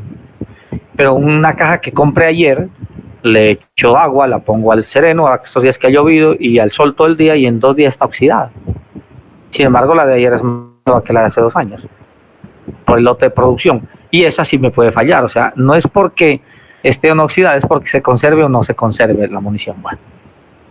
Además, ya está el juez, había una caja de munición, y el juez ordenó que se hagan 50 disparos, pero la práctica en la ciencia y la técnica indica cuando uno hace un experimento y los resultados se reproducen en más de 6 veces de la misma manera, entonces hay más de un 60% por cada 10 disparos, no hay necesidad de hacer sino máximo 10. Pero el juez ordenó que se hagan los 50 disparos. Y esos 50 disparos, que le pueden causar uno placer disparar, a quien le gusta, en ese caso no son tan placenteros porque por cada disparo hay que regular la distancia, tomar un dispositivo de fijador de arma de fuego, manipular el arma para hacer el disparo, tomar las mediciones del punto de impacto, tomar la medida de los residuos, hacer todo por cada ejercicio y tomar datos y fotos. Bueno, se hizo la experimentación y se encontró lo siguiente: siempre el disparo los disparos se hicieron con alineación horizontal de miras, que yo les mostré ya en clase cómo era eso. O en el club, si van allá les explico de nuevo otra vez. Resulta que haciendo el disparo así, otra cosa me faltó aquí. Entre el punto del disparo y la caída del señor habían 45 metros. Y en el acta de levantamiento nunca dijeron de qué estaba constituido el piso. Esos detalles estaban ahí en el proceso. El polígono de medicina legal tiene 13.5 metros, ¿sí? Y la distancia eran 45. Entonces, ¿uno qué hace? Hace los disparos a 4.5 y por sistema decimal, elimina ceros para poder facilitar el estudio. Si no, tocaría ir a un club o a un polígono que tenga 45 metros y eso ya se complica la cosa, ¿cierto? Bueno, ya tiene que ir a una otra parte.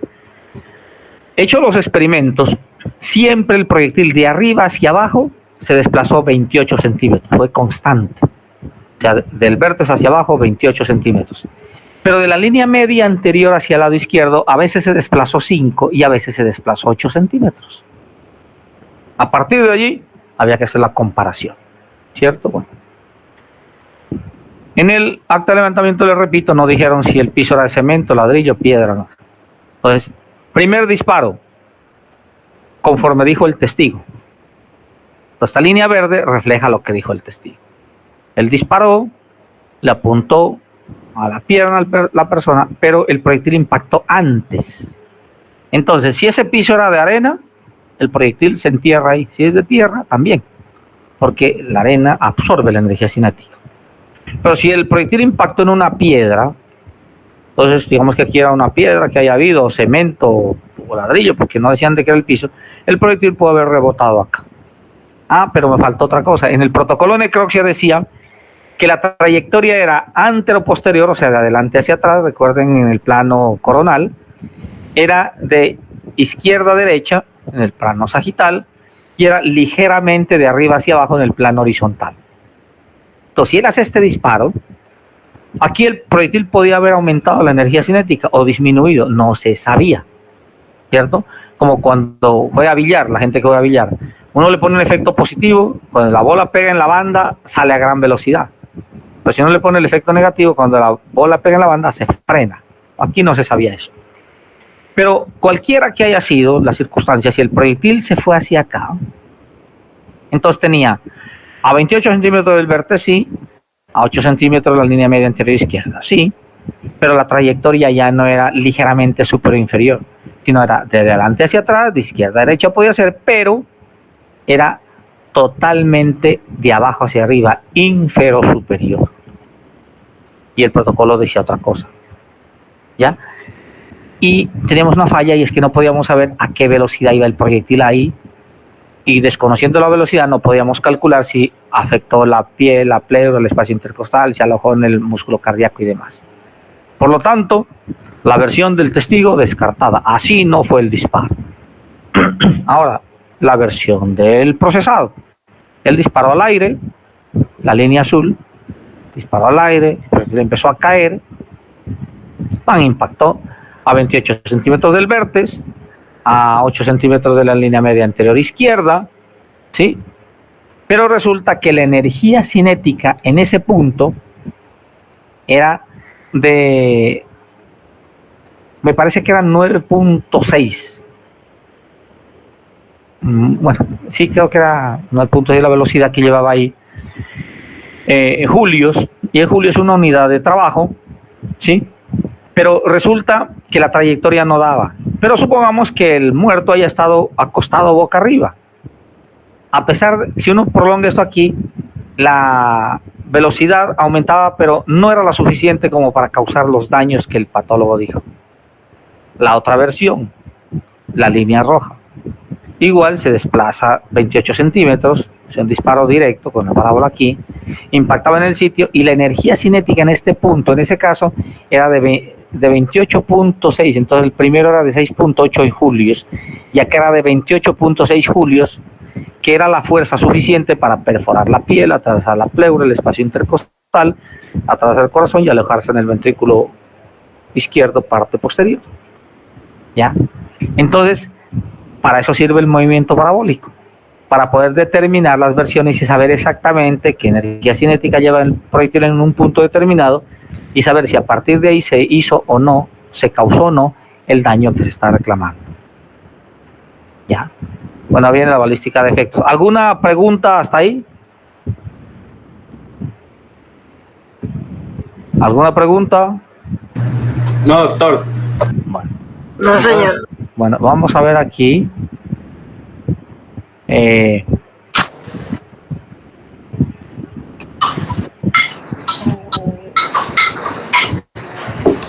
Ajá, pues sí, muéstramelos. ¿Alguien se le prendió el micrófono? ¿Qué pasó? ¿Qué están hablando? No le gusta para ver si no se los va a poner. Bueno, bien. Entonces, vamos a ver aquí, dejar de presentar. Resulta que hasta ya hoy pude bajar las listas. Ay, vale, no está ya 35, 36, 38. Valeria, el micrófono. Déjela que hable, que está hablando de armas. Entonces me quedan muy doloridos. Sigue hablando. Valeria.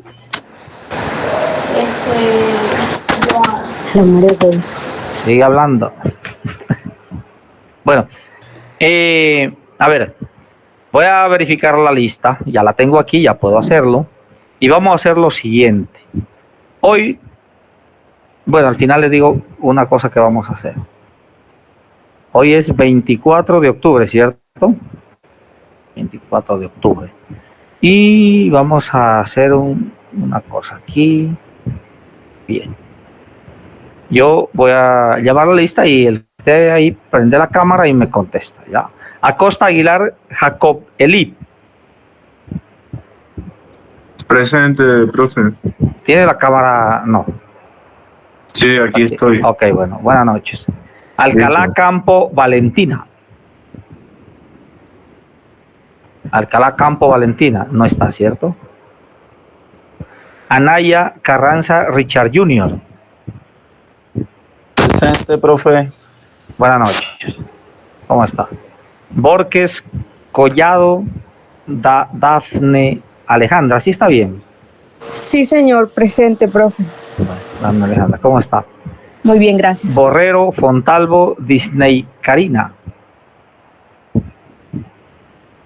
Disney, Karina. No está bueno. Y eso es tuyo. Profe, ¿Cómo?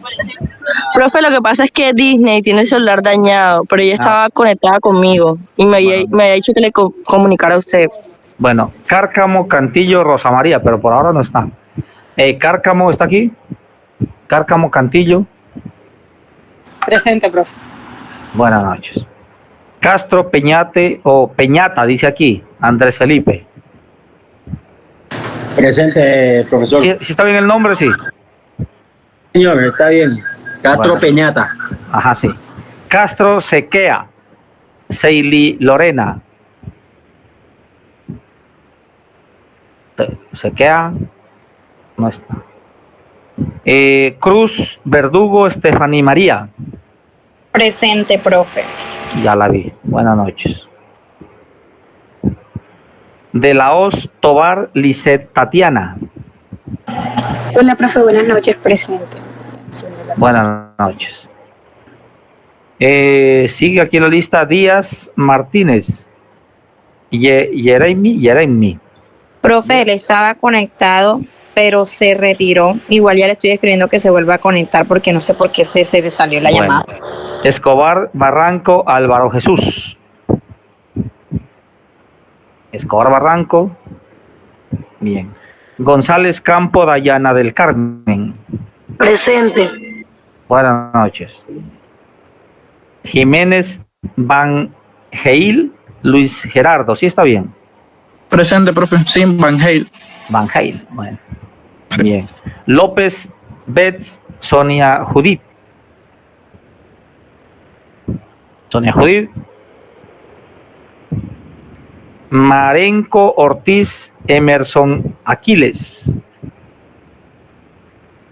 Emerson Aquiles. Mendoza, Manga,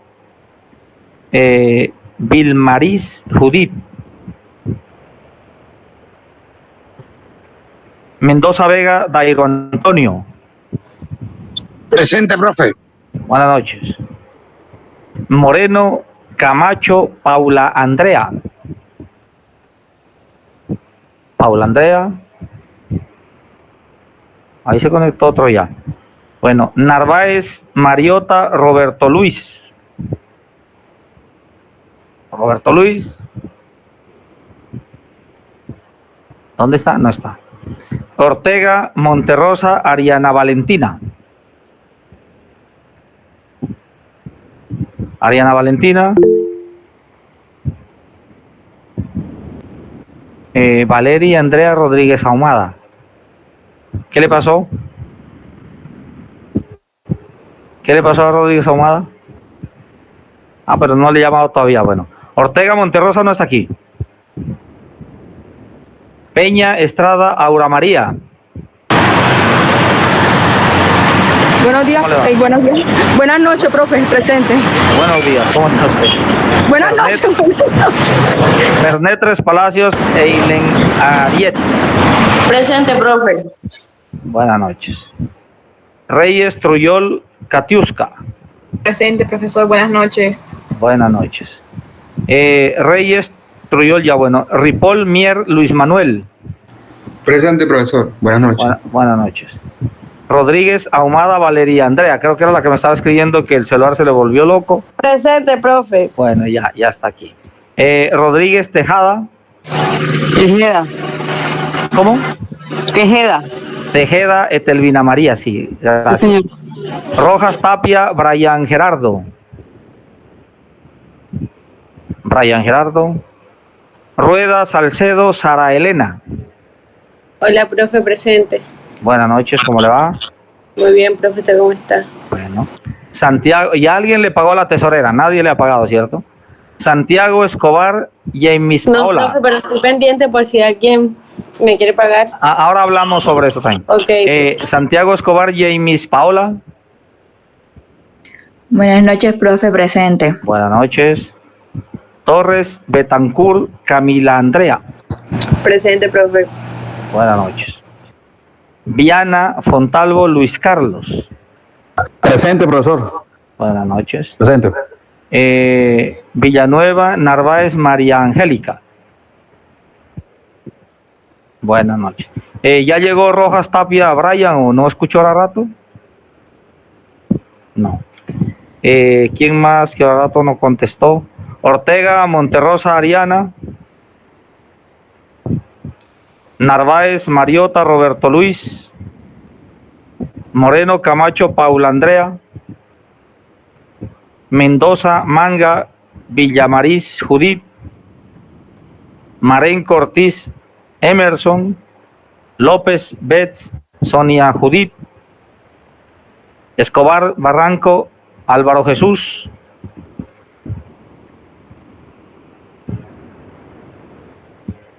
No ha llegado, aquí me escribió uno Rojas, ya, bueno, Rojas Tapia, ¿cierto? Ya le puse aquí que sí vino. Escobar Barranco no, Díaz Martínez no, Castro se queda no, Borrero Fontalvo no y Alcalá Campo tampoco. Bueno, bien, miren, dos cosas o tres cosas mejor. La primera, la salida de campo la vamos a hacer el último domingo de noviembre. Las clases se acaban el viernes, o el sábado, esas están programadas hasta el 25, y creo que el último domingo de noviembre es 26. Hay todo esto, bueno, digamos un mes, para que saluden a Sara Elena y hagan los pagos. ¿Qué quiere decir Rosa María Cárcamo? ¿Me está diciendo algo? Sí, profe, estoy escribiendo en el chat que cuesta la salida de campo. Ya, eso cuesta 120. Lisette Tatiana de la OS, ¿qué le pasaba a ella? De la OS Tatiana, pero ella tiene que... Profe, lo que pasa es que en mi caso personal yo hago un posgrado en Bogotá y ese día estoy en Bogotá, entonces no, pues... me queda difícil. No, ya dijimos que eso no es obligatorio, el que pueda y quiera va, el que no, ¿ya? Adairo Antonio, cuénteme. Profe, yo no pude hacer el parcial del primer corte. Bueno, eso hablamos ahora. Vamos por parte. Estamos hablando por ahora de la salida de campo. La tesorera es Sara y bueno, y pueden ir abonando o hablar lo que sea. Les repito, vale 120. Hay un bus que los recoge allá en la sede centro de la universidad, los lleva allá al club. Ese mismo transporte los devuelve a la tarde. Allá hacemos unos experimentos con un cerdito para ver los fenómenos especiales que se generan.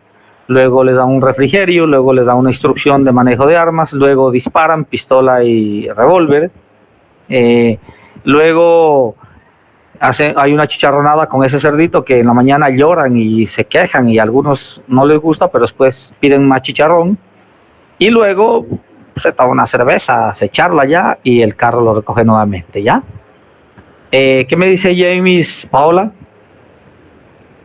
Profe, bueno, en mi caso no usaría el transporte, entonces no sé si tengo que pagar los 120 completo o se me quita el transporte. Lo mismo, sí. Lo mismo. Es que uno cuando contrata eso, uno no contrata por puestos del bus, sino el bus. O si contrataron un bus que le caben 30 personas, por dar un número cualquiera, y ese día llegaron 20 y los otros días llegaron en moto, en taxi, igual hay que pagar el bus completo. Ya no es por pasajes que se alquila eso, sino el bus completo. Entonces, si alguien puede llegar allá porque viva de aquel lado o quiere ir en su carro y lleva otros 2 o 3 compañeros, bueno, eso no importa, pero el costo es igual. Aura María, ¿qué me dice? Buenas noches, profe. Yo estoy en la misma condición del compañero Dairo, que no presenté el primer... Bueno, ya, por eso, pero ya ahora hablamos, dijimos, estamos hablando de esto primero. Okay. ¿Ya? ¿Hay alguna duda todavía de la salida de campo? Y si no, ya hablamos de otro tema. Sí, profe, yo tengo la duda de la salida de campo. Ajá. La salida de campo va a ser la nota del tercer corte. Hay un ruido raro ahí, que cuando uno va, ¿qué? Ya va, profe, es que no puedo quitar el audio. Se me bloqueó esta vaina. Cuénteme, ¿cuando uno va, qué? Le preguntaba que si la salida de campo va a ser la nota del tercer corte, No, ¿cierto? eso ya lo hablamos, vale el 50% del tercer corte. Sí. Quien no vaya al club, simplemente le vale el 100% del examen y ya. Ah, ok, esa era la duda que tenía, que qué nota iba a equivaler a eso. Solamente sería la prueba escrita. O sea, usted llega y va a la salida de campo, una nota, sacó 5, bueno. Y hace la prueba escrita, 4, suma las 2 y le quedó la nota que sea. Si usted no va a la prueba de campo, lo que saque en la nota escrita, esa es su nota. Okay. Y usted creo que tiene otro grupo, ¿también va a ser la misma fecha la salida de campo? Sí, es con todo, sí, porque es que tiene que haber un mínimo de 80 personas para que se justifique la ida. Si no van 80, no se puede hacer, por los costos, que son muy elevados. Ah, bueno, gracias. Por eso se hace con todo. ¿Alguien más va a hablar de la salida de campo? Yo, profe, si alguien también estudia Derecho, pero no es de la universidad, quiere ir, puede ir.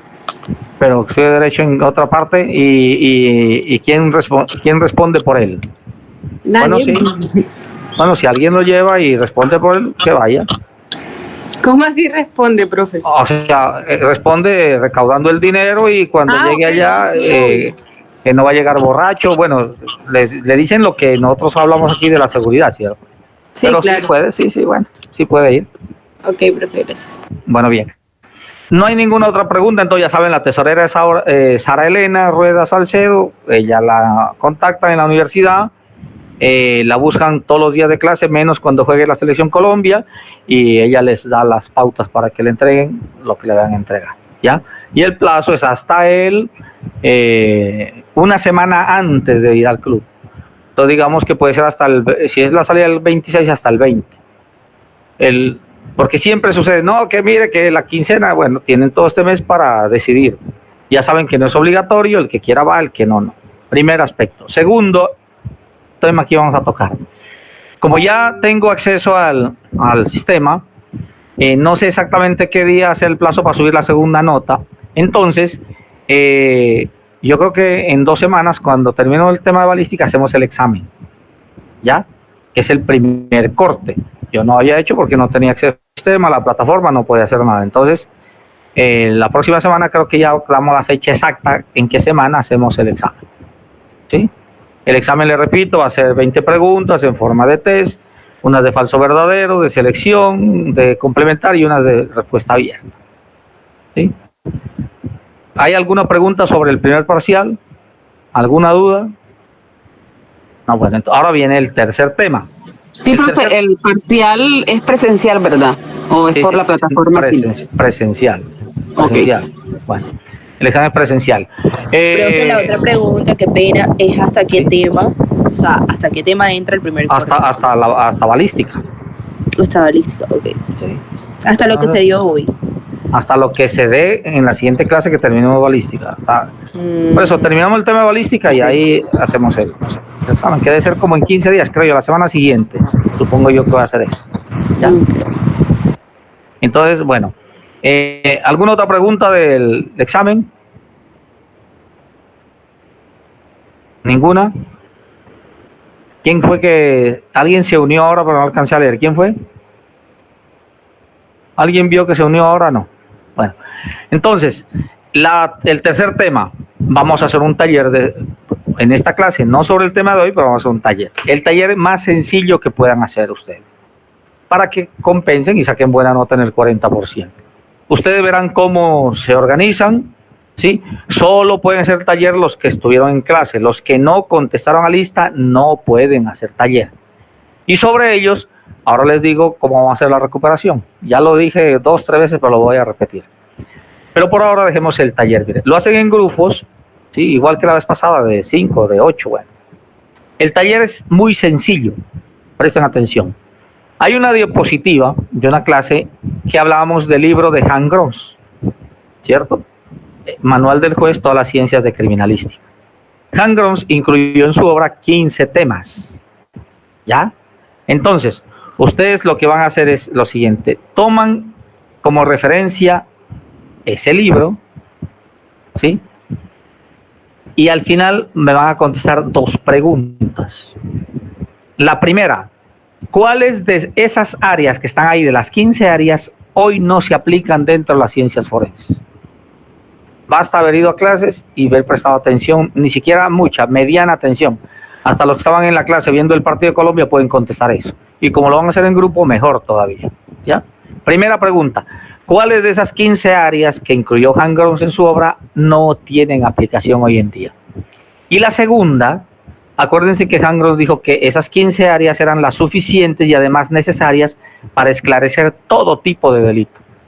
Entonces, la segunda pregunta es que ustedes van a señalar cuáles áreas de importancia que ya tenían vigencia en ese tiempo Hans Gross no tuvo en cuenta. No van a decir ni por qué ni nada.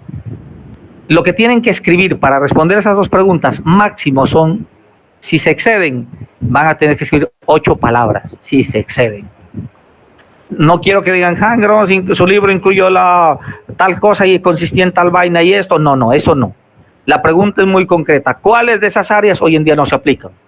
¿Sí? No se aplica la patología, bueno, no se aplica la patología. No se aplica la química legal, la que ustedes consideren que se aplica. ¿Cuál o cuáles? Y la segunda pregunta, ¿cuáles de las áreas del saber importantes?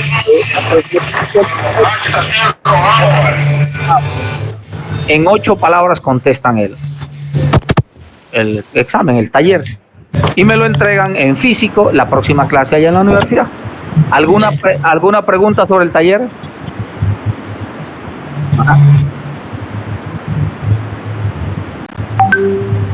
Ajá, él no tuvo en cuenta. ¿Qué áreas del saber que estaban vigentes en esa época? Acuérdense que el libro es del año 1892. No me van a salir con que la psiquiatría, no, porque eso es de ahora. ¿Ya? Las áreas del saber de esa época, él no tuvo en cuenta. De 5, de 8, de lo que quieran hacerlo. De la gente que estuvo aquí en clases. ¿Ya? Bueno, antes de decirles cómo vamos a recuperar, voy a ver si ya ha llegado alguno de los que se desconectaron. Profesor, disculpe. ¿Sí? Cuando te dice los que estuvieron en clase, se refiere a los que llamó a lista hoy. Hoy sí, los que contestaron. Y voy a verificar a ver si alguien se conectó. Ustedes, como son muy amables y le avisan a sus compañeros, mínimo hay otros 2 aquí más. Alcalá Campo ya llegó, no ha llegado. Borrero Fontalvo, no ha llegado. Castro Sequea, no ha llegado. Díaz Martínez Jeremy, creo que la había aquí. Sí, profe, aquí estoy. Ahí está. ¿Jeremy es hombre o mujer? Hombre, profe, hombre. Ah, bueno, listo. Yo vi que le avisaron a tiempo. Escobar Barranco, Álvaro Jesús. No ha llegado. Marén Cortiz, Emerson Aquiles. Mendoza Manga, Villamariz Judith. Moreno Camacho, Paula Andrea. Narváez Mariota, Roberto Luis. Ortega Monterrosa, Ariana Valentina. Y bueno, ya los demás están aquí. Entonces, hacen el taller. ¿Cómo vamos a recuperar? Mire, nosotros dijimos, los que no asistan a algún taller por cualquier circunstancia, entonces al final, antes de consolidar las notas del 40%, allá en clase nos inventamos un taller. Yo ya lo tengo en mente. ¿Sí? Ese taller ya no va a ser en grupo, va a ser individual. ¿Ya? Entonces, alguien llega y dice, mire, yo voy a recuperar el taller del 24 de octubre, ¿cierto? El taller de hoy. Y digamos que la máxima nota en este taller es para que saque todo el mundo 5, pero digamos que la máxima nota, para que el ejemplo valga, fue 4.50, un ejemplo. Quien haga el taller recuperando esta nota no puede sacar más de 4.50. Sacará por debajo lo que sea, pero no, porque no se puede premiar el incumplimiento asignándole una nota mayor, ¿ya? Entonces no podrá ser mayor a eso. Ahí se conectó otra. Castro, Cantillo, Rosa, Castro Sequea se conectó. Ella ya le avisaron a tiempo y va a hacer el taller. Entonces, así se va a recuperar. Ahora, si alguien no asistió a 3 clases que se hizo taller, solamente recupera 1. Eso también lo dijimos desde la primera clase, ¿ya? Entonces, bajo ese entendido, no sé, este taller ustedes se pueden reunir ese día ya y hacerlo en 2 minutos. Este taller no tiene ningún misterio. O se reúnen el sábado, toman una cerveza, descansan y lo hacen el taller. ¿Cómo? Hasta el momento, ¿cuántos talleres ha hecho? Hasta el momento vamos 3. La idea es recoger 5 notas. Hasta ahora vamos 3.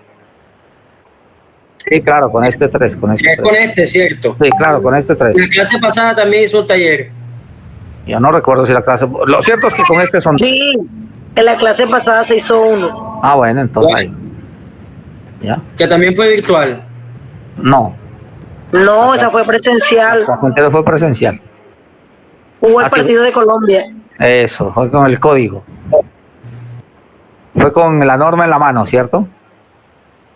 Sí, señor. Bueno, bien, entonces, muchas gracias por su atención. Ojalá el martes nos podamos ver allá, que no celebren más días del estudiante caído para estar allá en la clase. Ya, eso, por internet es más aburridor. Mejor allá de frente. ¿Sí? El martes allá en la clase. En una hojita, en media hoja pueden estar los nombres y las dos respuestas. Eso no tiene que escribir sino máximo 8 palabras. Y eso sí se excede. La respuesta es así, concreta. Doctor, ¿puede reenviar al grupo ahorita que yo no escuché la primera pregunta, la pregunta nuevamente, por favor? Se la repito. De las áreas que Han Grons incluyó en su obra Manual del Juez Todas las Ciencias de Criminalística, ¿cuáles de esas áreas no se aplican hoy en día? Esa es la primera pregunta. Y si no la copió usted, cualquiera de sus compañeros la copió. Y como el trabajo es en grupo, lo deben saber. ¿Ya? Entonces, muchas gracias, muy amables, y nos vemos el martes allá en el salón. Listo, profe, gracias. Chao, profe, que esté bien. Buenas noches, hasta luego. Profe, está ahí. Profe, disculpe, usted me tomó la asistencia.